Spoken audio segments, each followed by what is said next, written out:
The deep state is real. And they got a plot for Trump. They're going to use their regime change skills to sabotage the sitting president. Now, the story is quite simple. Trump fired a lot of people at USAID and other government bureaucratic institutions, and they're now saying that you have unleashed us. People who professionally overthrew governments are now preparing to do the exact same thing to Donald Trump. It's funny because they were already doing it. We know they were already doing it. James O'Keefe has a video from January where a guy brags about how they do it. So let me just say, we know that there is a deep state. What is a deep state? It's a bureaucratic, entrenched network of individuals who hate Trump and hold psychotic views and believe they have the authority, nay, the responsibility to undermine the American voter. Well, because they're just so stupid that they would vote for Trump, wouldn't they? Well, that's what we're seeing now. Fired State Department bureaucrats reportedly using their regime change skills to sabotage Trump. And so here we go. And it's not just this. This, of course, is to a degree new information. Hearing from these individuals who spoke on the condition of anonymity, that they intend to do this, they will do this. But at the same time, the story expounds, or I should say expanding, with Democrats saying their voters want violence. They want to see, and I want to stress this. This is it's weird to phrase it this way. Democratic members of Congress are being told by their constituents to engage in activities that may get them shot by law enforcement. Well, there's only one reason you'd be shot by law enforcement through your actions, and that is actions that threaten the lives of others or the officers themselves. So what are they asking for? Well, of course, as you all know, a story we are tracking over this past weekend, within 3 days, 2 different ambushes on immigration federal officers. A man hiding in the woods, opening fire on cops, shooting an officer in the neck. These are wild stories. So we will get into all of that, and then later on, we'll be joined by Mike Cernovich to discuss the Epstein story, as he's actually one of the individuals who broke it open several years ago. And we have some updates. Alex Jones, Tucker Carlson coming out, giving their thoughts. It's going to be very interesting. Before we get started, my friends, make sure you head over to dccomedyloft.com/events. The link is in the description below. We've got 3 Culture War live tapings. Saturday, July 26th, come hang out with me and Alex Stein. We've got some big guests that are lining up for this one, but we're trying to confirm their travel. So I know it's soon. It's only a couple weeks out. But I think when we announce who the guests are going to be, it's going to sell out real quick. As for August 2nd, we've got Michael Malice and angry cops debating police. It's going to be hilarious. Of course, Alex Stein and I will be there. And then August 9th. These are all available at dccomedyloft.com. The link is in the description right now. You can click on it. Come buy tickets, man. Get them while you can. We've got 30 seats reserved for Timcast.com Discord members. Those, I imagine, are likely already gone, but I don't want to say that for sure, so you definitely check. August 9th, we don't exactly have lined up. The 26th, we kind of know what we're going to be doing and who's going to be there, but there's some big names, so we're trying to be careful. We don't want to announce until we have everything 100%, unless we have to change things around. That'd be brutal. But August 2nd is good to go. So pick up your tickets. Also join us at timcast.com, the Discord server. We got 30 seats reserved. This is a live taping of the Culture War podcast show where you, as members of the audience, are going to join us up on the debate stage. So I'm hoping some wackaloon liberals show up, buy a ticket, come on in, and get up on stage, because we need it. We need that debate. We need your ideas, so it should be fun. But smash that like button, my friends. Share the show with everyone you know, literally everybody. Got a grandma you haven't talked to in a little while, call her and say, hey, are you watching Timcast right now? It's on rumble.com. Let's read the news. Fox News reports fired State Department bureaucrats reportedly using their regime change skills to sabotage Trump. The White House said it is inherently undemocratic for unelected bureaucrats to undermine the duly elected president of the United States and the agenda he was given a mandate to implement. Indeed, I completely agree. These people are dangerous, insane narcissists. Current and former USAID and State Department officials. Wait. Current and former? There is no more USAID. Rubio announced it. But anyway, State Department officials are using their expertise in undermining authoritarian regimes abroad against President Donald Trump and his agenda at home, according to a new report Monday. But let me just stop you right there. Fox News. Undermining authoritarian regimes? Spare me. These people undermine any regime, any political establishment, institution, or nation that defies the liberal economic order. You think that USAID and the State Department were like, we are completely incapable of undermining a democratic institution? Of course not. It's even easier. Anyway, the Trump admin is still in the process of terminating thousands of USAID workers by September as the agency restructures to fall in line with the president's America First policy. Okay, well, I guess there's still some people that have jobs. Notice reporter Jose Pagliari reported, however, that some of the democracy building experts, I love that phrase, democracy building, you mean country destroying? Experts Trump fired this year from USAID and the State Department are now reapplying the skills and knowledge they built up over decades to undermine Trump's power. Well, here's the story from Notice. Trump fired them. Now they're plotting to stop him. Former USAID and State Department officials worried about the future of democracy in America say they're actively organizing to resist Trump inside and outside the government. Okay. All right. Seditious conspiracy charges for all of them. You think the Trump admin will do it? Based on the Epstein stuff we've seen, probably not. They'll cut him some sweetheart deal or something. Who knows? But here's the story. Some of the democracy-building experts President Donald Trump fired this year from the U.S. Agency for International Development and the State Department are now reapplying those skills. We get it. For years, these officials were stationed across the globe, actively supporting opposition movements in autocratic nations. Now they've got time, a network of former colleagues, and a growing sense of moral indignation. Quote, take it from those of us who worked in authoritarian countries. We've become one, said a current employed federal official who spoke to Notice on condition of anonymity. They were so quick to disband AID, the group that supposedly instigates color revolutions, but they've done a very foolish thing.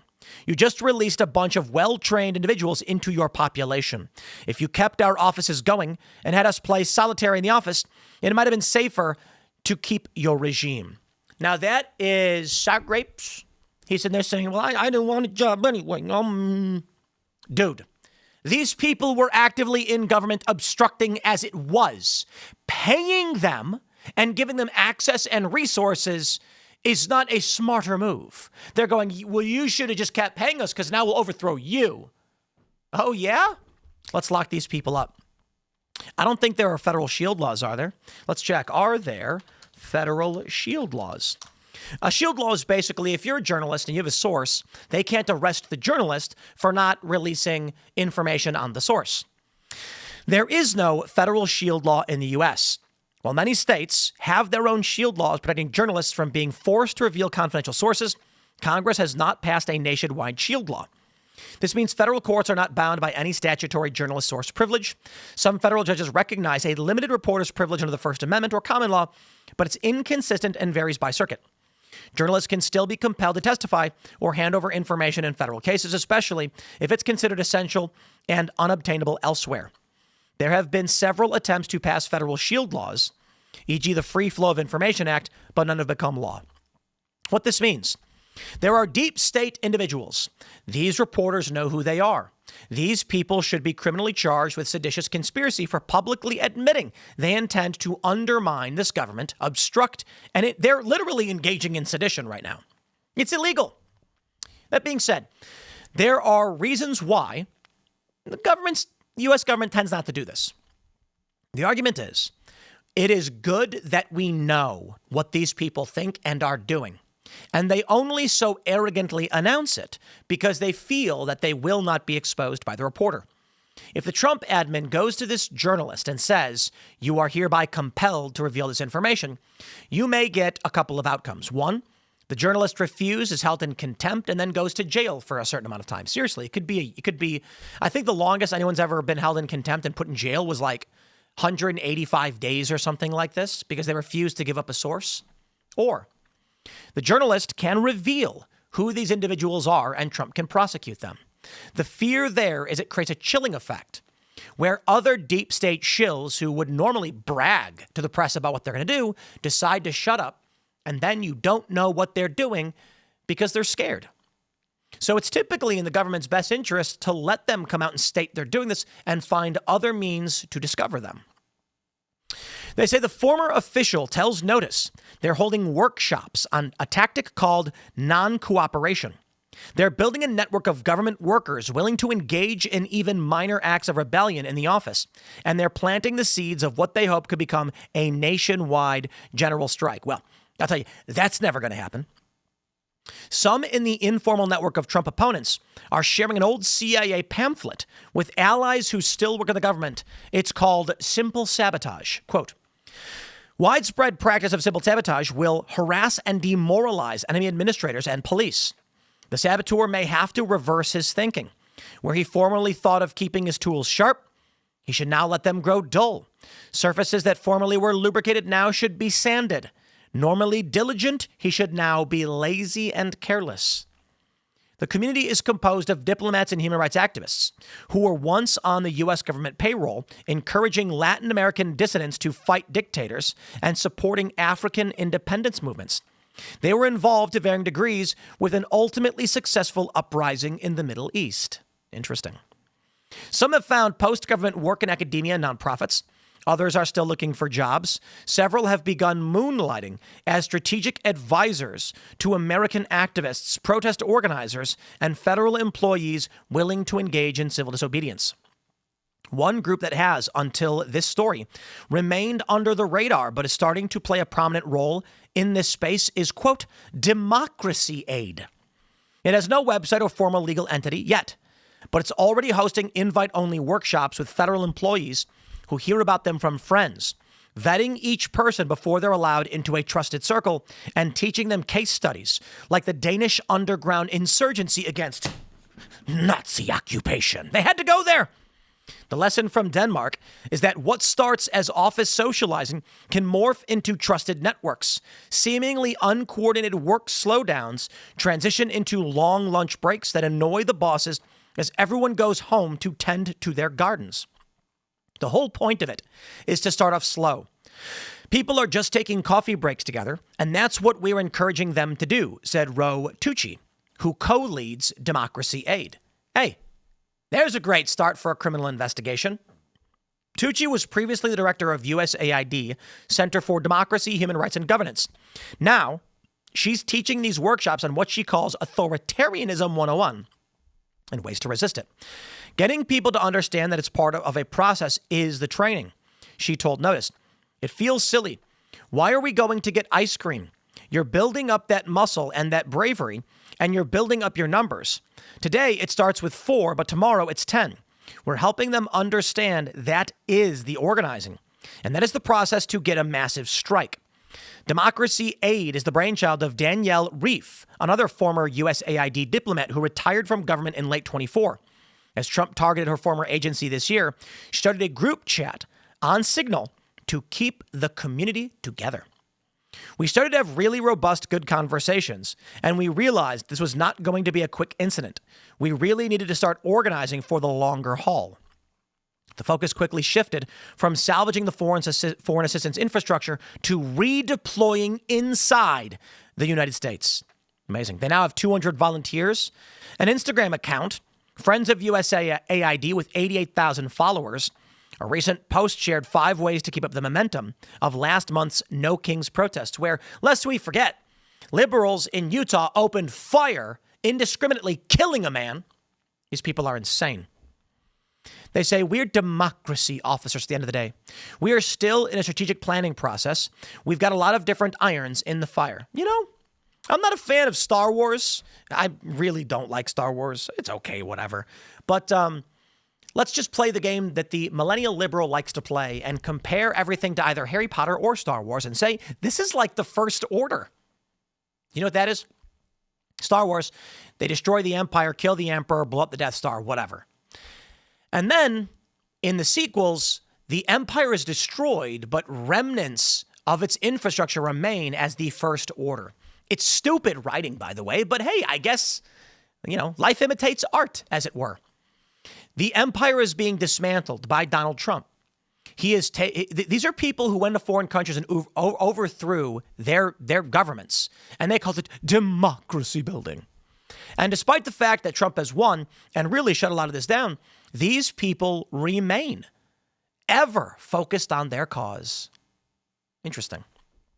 They say, for all of us who are conflict experts, everything is blinking a bright red. We are well beyond early warning signs here in the U.S. Okay, whatever. Quote, don't get in my way. Oh, boy. When David Richardson, the acting administrator of the Federal Emergency Management Agency, held his first all-hands meeting, he warned staffers that engaging in obfuscation, delay, and undermining wouldn't work. Don't get in my way, he said. If you're one of those 20% of people and you think those tactics and techniques are going to help you, they will not, because I will run right over you. I will achieve the president's intent. Oh, boy. But former State Department and USAID employees who spoke to Notice for the story stressed that history is a guide. Top-down autocratic crackdowns tend to fail because they come from a place of rigid authority, and what's brittle will break. By contrast, they say non-cooperation is a chaotic, organic, and fluid kind of resistance. They're not wrong. They're not wrong. It is very difficult to build a machine, and it is very easy to break. It takes hours or days to build a Jenga tower, a tower of blocks or popsicle sticks or dominoes, but a single flick can destroy the whole thing. Building a great machine takes time, precision, energy, and a single wrench in the spokes can break it and shut it down. They're not wrong. They're just evil. The American people voted for a system to be in place. And these people believe they should sabotage everything. And wait, there's more. Without skipping a beat, several pointed to Star Wars and said the show Andor is nothing short of a manual. I told you these millennials only understand Star Wars references and Harry Potter. That's why I went there. See, I can code switch to liberal millennial. Indeed. Fascism is not creative, said one former government expert in conflict. There's only so many ways to do it. That's why it's almost cliche to the point where we ask, what are we, Darth Vader, the Empire, the Nazis? Oh, they actually did it. The comparison draws ridicule because people who don't know enough about it don't realize there aren't too many ways to do it. So the tactics to counter them will still work, and there's way more ways to be creative. Veterans of foreign conflicts report that they are already running into apprehension at home from established grassroots activists. Some are wary of infiltration by ex-government employees who they assume are tied to CIA misadventures abroad. Others wonder why people are only showing up now. Well, there is a big difference today. One, these people are the empire. These people are the bad guys.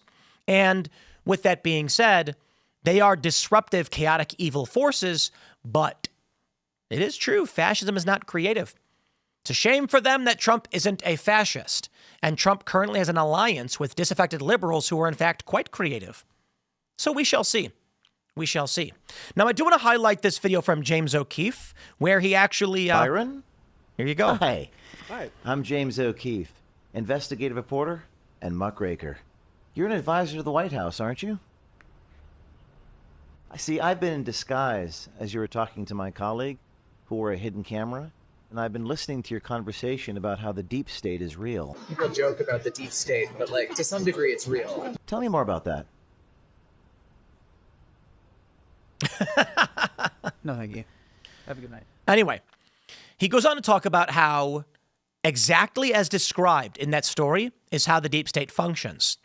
They don't do things that are obvious and overt that will get them arrested or exposed. They just don't do their jobs. They are dull, they are lazy, they obstruct. They'll create meetings. He says RFK Jr. is a terrible pick. So what happens? When they get an instruction, hey, we want to change things up around here, they say, okay, we'll get together, we'll form a committee. The committee does nothing, months goes by, and then nothing gets done. The person running it then comes in and says, I thought I told you guys to do it. And they're like, well, we've been having the meetings to discuss it. We haven't come up with a plan yet. And then what do? arrest someone for being bad at their job? That's the play. I think the answer, of course, is going to be you have to obstruct the obstructors. You have to make sure that you are checking in on the projects you want. But more importantly, I think the Trump admin will need a tight-knit group of people they can trust to do the jobs that need to be done. And these bureaucratic offices, ignore them. If you need something done, you're going to have to do it yourself. And if you feel that people are obstructing, fire them or, station them in Alaska or something. Check out this story. This is how weird things are getting. A Marco Rubio imposter using AI voice to call high-level officials. Now, I don't know that this is related, but it certainly is strange. Using a fake email address that looks like a government address, they are sending messages over Signal with an AI-generated voice asking for information. 2 targeted individuals. One got a text message inviting the individual to communicate on Signal. They're spoofing. It's pretty crazy. You get his number. They send a spoof message. The person then clicks the link. There it is. Government infiltration. Now, it's possible and fairly obvious that we have a lot of adversaries in the United States. There's a reason why they'd target Rubio and try and get his information. It could be China, Russia, Iran. Seems fairly obvious. Unfortunately for us right now, it's looking like it could also be domestic. And that's where things get creepy. Obama's awkward call for a broad-scale Trump resistance. The narrative is there. They keep calling for more. This is a story we'll get to in a second about obstruction, but still.